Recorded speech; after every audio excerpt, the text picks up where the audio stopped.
the basic essence of quality and the testing, assurance, everything, in my view, still remains same, even when you get to the new age testing, right? At the end of, when I got this topic to be presented in the conference, I was thinking, what are all the things that you need to change in the new age testing?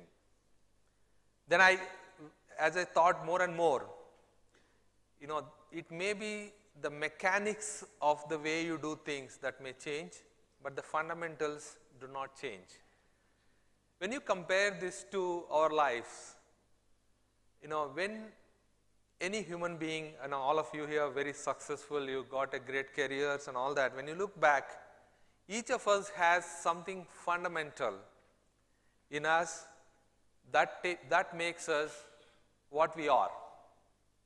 Be it, I call it a time machine or a time travel, right? You time travel, let's say, another 15 years in your life and think through, or you time travel back. There's something that fundamentally carries all of us together and takes us forward. That, in my view, in my life, that's fundamentally the discipline.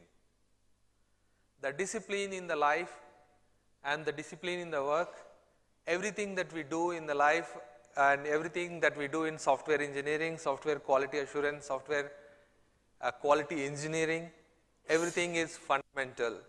And some of the fundamentals that Indranil talked about, planning, tracking, reporting, all of those basic stuff will continue even in the new age testing. That's the backbone of what we're going to do and how we're going to move forward. Then what changes? There will be certain things that will change in the way we do in our life, right? In Accenture, we do annual research in terms of what changes in the industry, in the technology landscape every year, and this is actually publicly available information. You can pick it up from Accenture website. And we identify emerging trends in the era that we are in. This is our 2015 technology vision output. I want to present that to you in terms of how this impacts the testing and what are the areas that we're going to focus as we move forward. The first trend that we observe in the industry today, in the technology space, is the Internet of Me, the Internet of Things that you talk about. Today in the digital experience, those of you who are in the digital era, one big change, fundamental change that happens in the industry is in traditional application development and software engineering, the business user tells what I need, and then you do requirements, then you go to design, build, test, and all that kind of activities. In today's world, your business user is integral part of your software development, and thereby is integral part of your software testing, thereby is integral part of your software deployment. When you do bid screens, prototyping, or whatever you call it, UI, UX screens, when you do that, any application that if you look at a mobile application as an example, you interact, your business user or the user, for simplicity, is an integral part of what you do. That's the first thing. In the digital experience, the user is very much integral part of that. That's what we call, you call it as agile, DevOps, design thinking, or elastic methods, any of the methodology that you use, keeping the business user in the center of every activity that you do is going to be the first thing. The second one is outcome driven, outcome economy. In every corporation, every organization in the world today looks at not just selling things, it's about selling results. Gone are those days where, you can go and sell, this is what we have, do you want to buy, be it in retail, consumer goods, financial markets, media, high tech, everywhere. It is whether whatever I sell will take me to, the key priorities that I have in my business performances. Will I be able to disrupt the market? Will I be the leader in the market? That's the key aspect. There is no, everything that you sell, everything that you do, everything that you help our corporations to drive is around outcomes. Outcome is the key. The third one is platform evolution and revolution, right? Cloud first. We call it as a cloud first, mobile first kind of thinking. When you do cloud first, mobile first, deploy into your applications into the cloud environment, it is just not the cloud aspect, it is also taking the entire ecosystem of the applications and the business ecosystem that you operate in. And when you do testing, I was talking to one of my customer this week, today when an application fails, right, in your traditional application incident management, there is a defect or a bug that comes, then you get through the help desk, L1 support, and then you get to know. In a critical applications, I call them as for each of the corporation, they are the money making applications, which is the one that impact the outcome. When an incident or a failure or a defect that hits in the production, you will not come to know through your L1 help desk. Probably it will take 10-15 minutes, but you will always, it's already tweeted, it's already posted on Facebook, and you know that your application is not running. You don't need to even wait for someone to call you from the help desk to tell you that incident is come. That's the kind of change. That's the kind of impact it does. And the fourth trend is intelligent enterprise. This is very interesting for the community here, because testing and the analytics and the data that it produces as part of the testing drives you a lot of decision making in the application development and application deployment, whether you use Agile, DevOps, any of the automation driven delivery, whatever you want to call. The key aspect though is, how am I making decisions in every step of, from the starting point of interacting with your business user, taking them part of your overall application development or software development and the deployment, how I am making my decisions. With big data, I call it as big data and lot of data, availability of the data, and in some cases no data. In all of this, when the data is available there, the decision making and the analytics that drives underlying principle of software quality is going to play a significant role as you move forward and we call them as intelligent enterprises. In today's, any of the CIOs or CEOs boardroom, the number one discussion topic is innovation. Innovation is not just ideas and creating ideas, managing the change, implementing them through the organization. That's not what an innovation is. Does this, the term that I use for this is called disruptive innovation. Will this change the way I am going to operate as we move forward? Disruptive business models and innovation, and where does it come from? Underlying data. Even if you look at the previous session where the way carrots have been marketed and branded, the fundamental underlying philosophy there is the human behavior and human psychology as the data. And once you get that data and how you transform that, come up with a new idea to drive this, and that's called intelligent innovation. Data driven, hosting in the cloud, open ecosystem out there, looking at the entire all of the enterprise and competitive landscape that you have and how you drive that. That is the fourth trend. The fifth one is very interesting, the workforce reimagined. How many of you know the concept of crowdsourcing? Yeah? Crowdsourcing is crowdsourcing and getting the ideas from the community, involving them in everything that you do. We see that as a big disruptive software trend or services trend that's going to happen as we move forward.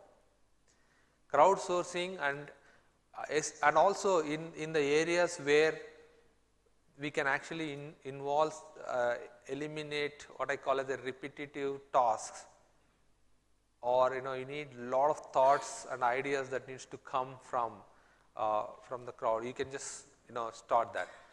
You can start a crowdsourcing initiative and then you can start pulling the people. So workforce enabling humans across the world, crowdsourcing is one part. The second big thing that's happening on the workforce reimagine is, those of you who have studied your computer science engineering, let's say like 10 to 15 years back, in your curriculum you used to have an elective for robotics, artificial intelligence, you remember that? Or you might have studied as a core subject now if you have moved forward in this era. Robotics, artificial intelligence, cognitive has become a new trend, and essentially everything that can be done by machines will be done by machines as we move forward. I was talking to one of my customer in Australia. In the CIO office, behind his office he has a room where he has put 6 robots who just not does simple testing, but also do application testing. And he just get the applications, push it into that room, and the robots are testing that application. So the trend is that you crowdsource. You don't depend upon a small pool of experts within your company, within your organization to do the testing or application development. For that matter, any of the activities that you do, you will be starting looking at crowdsourcing, and that will be a disruptive trend. Plus, fuel that with artificial intelligence and robotics, right? So it may be a little bit of scary for all of us because it may also take our jobs away as we move forward, but you need to kind of start looking at what's the disruptive thinking that you want to bring in to kind of make sure that your career and what you do moves to the next level. Because over a period of time we may have to, everything that you do in testing, everything that we may do in application development, every incident that comes in the help desk will be fixed by robots. We may not need any, in that situation, what's the next disruptive thing that's going to come? So if you look at that, with the intent of digital business and the implications, everything that's happening, the methodology, the processes, the techniques, the tooling, the way we do things will kind of change in the new environment. However, what's not going to change though is customer expectations, expected behavior of the product, and making sure that the product quality works. Another big change you might have already noticed is speed overtakes quality in the current scenario. The speed at which you do with AQL, accepted quality levels, is going to be more critical, at least, and you will have 2 schools of thought in what we call as mission critical applications versus the simple applications. I have this scenario where if you are flying an aircraft, you need a cockpit with all kinds of information to fly an aircraft. You can't imagine taking a cockpit and putting it into your car.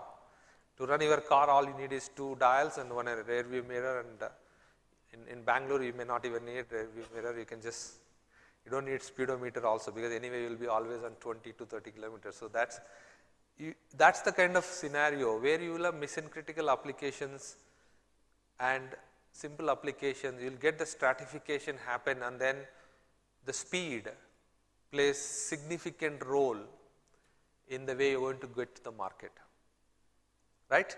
So, that is kind of what it is in the new age of new thinking in on what is the emerging trends in the digital space. And just to summarize, Internet of Me or Internet of Things, that is what you call, your user will be, business user will be more closer, there is no more distance between business user to what you do, is at the center of everything that you do. In fact, they will be involved in everything that we do. Outcome driven economy, there is no more selling things, but selling outcomes. Everyone asks you, so what? What's in it for me, right? That's going to be the driver. And platform revolution with the intent of cloud hosting, everything. And then intelligent enterprise, data driven, analytics driven, playing a critical role in the way you make business decisions.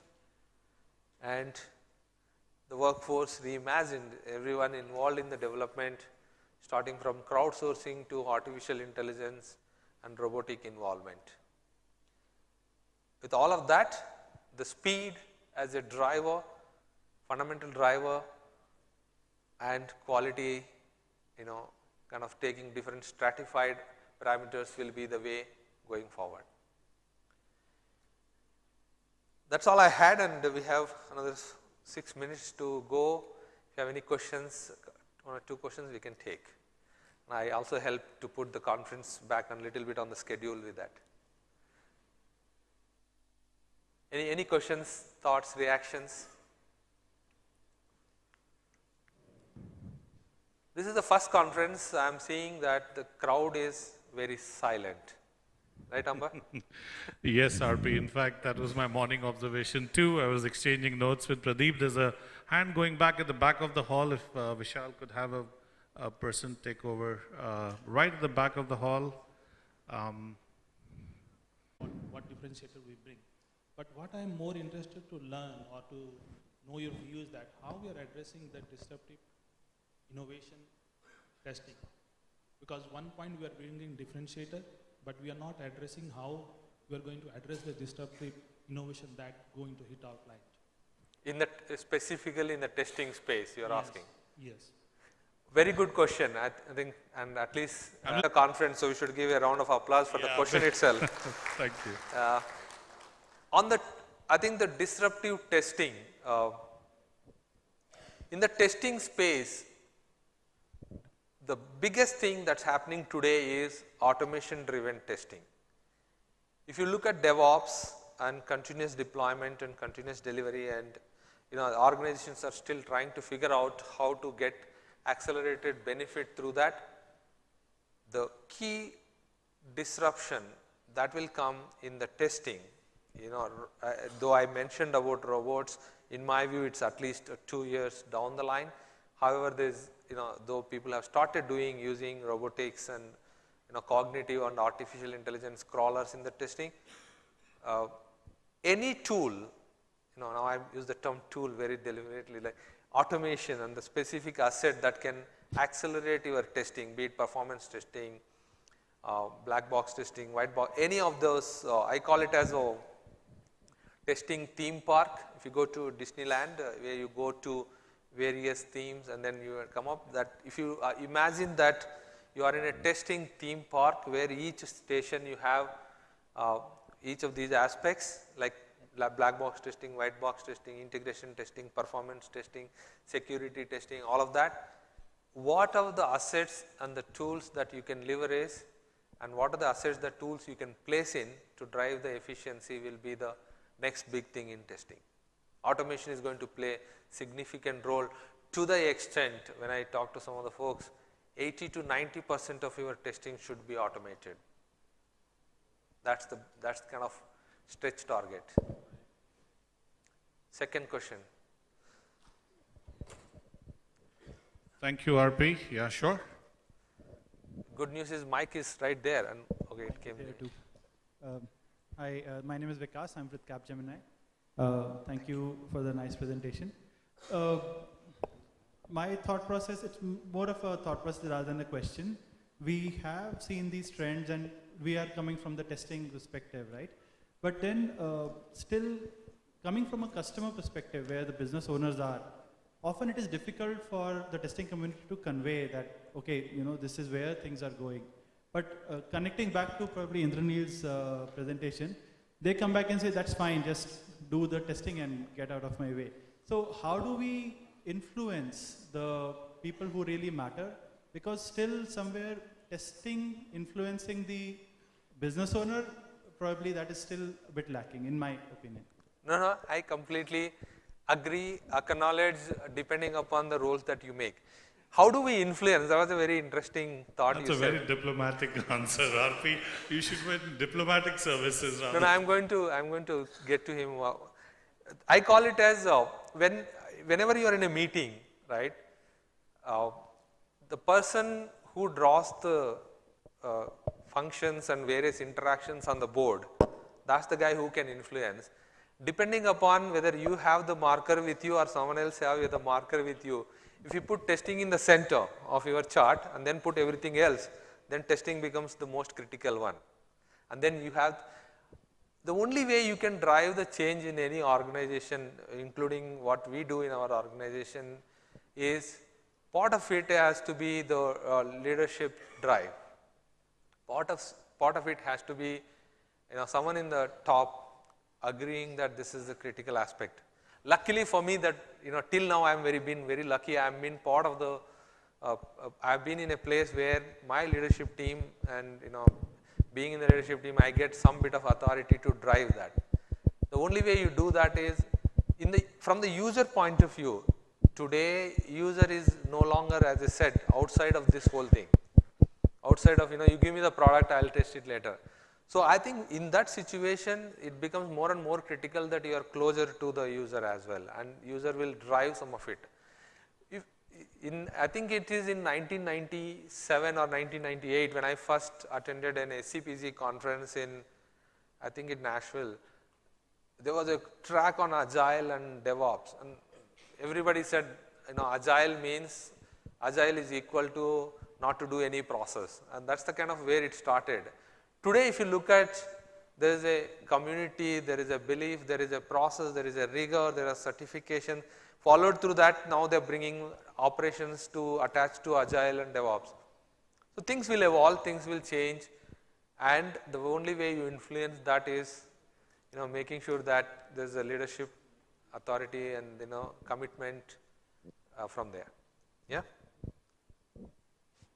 Right. We're completely out Just of time. to look at that Just in timing, time. 0.0001 second. Big round of applause.